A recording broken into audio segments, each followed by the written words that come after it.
the Albanese government made a decision last month that is looking more and more suspicious.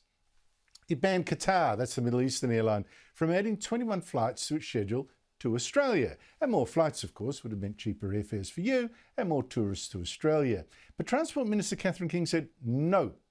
And the reasons seemed to change by the week. I mean, at first she suggested she ban these Qatar flights in the national interest without saying what they were. And 3 weeks ago suggested, well, actually she did to fight global warming.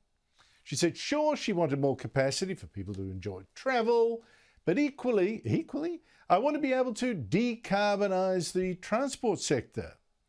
I'm just wondering whether the Transport Minister is now, forcing up airline tickets to make you fly less for the planet.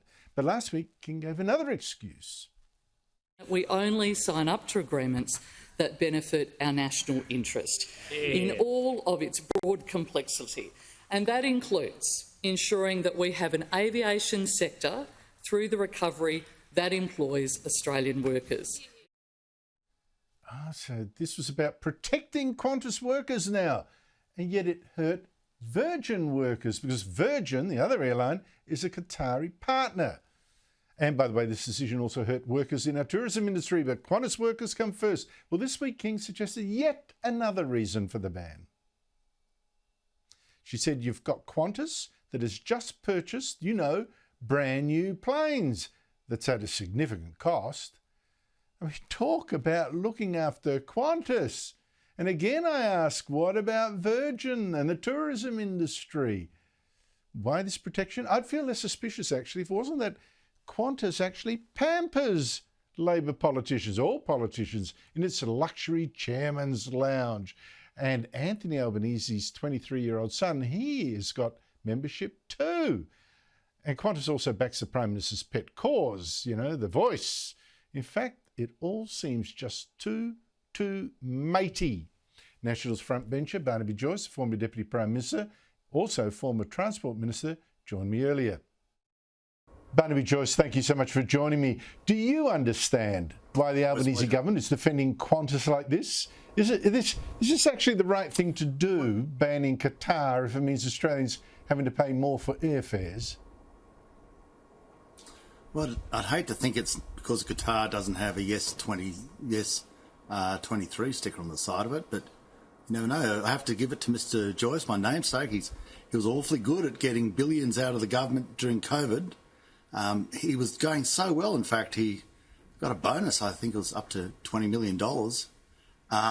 He's a very clever businessman, Mr Joyce, and he knows how to curry favour. And I think he's curried favour with Mr Albanese. I've certainly curried favour with Mr Albanese's son. And, the Australian consumer has to ask, is this at the cost of your ticket? Are you paying more than you should?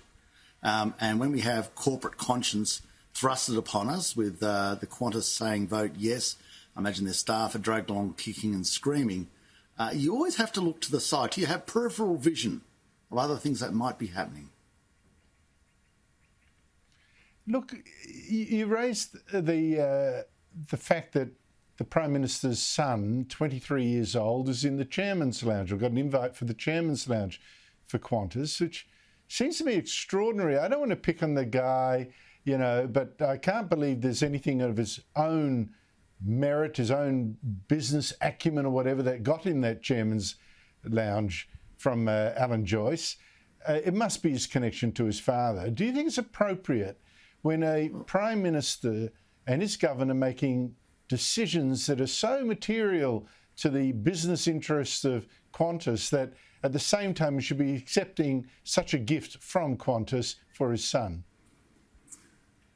Well, it does raise questions, doesn't it, Andrew? I've got 4 daughters. I might give them a call tonight and see if any of them have been asked whether they want to join the Chairman's Lounge.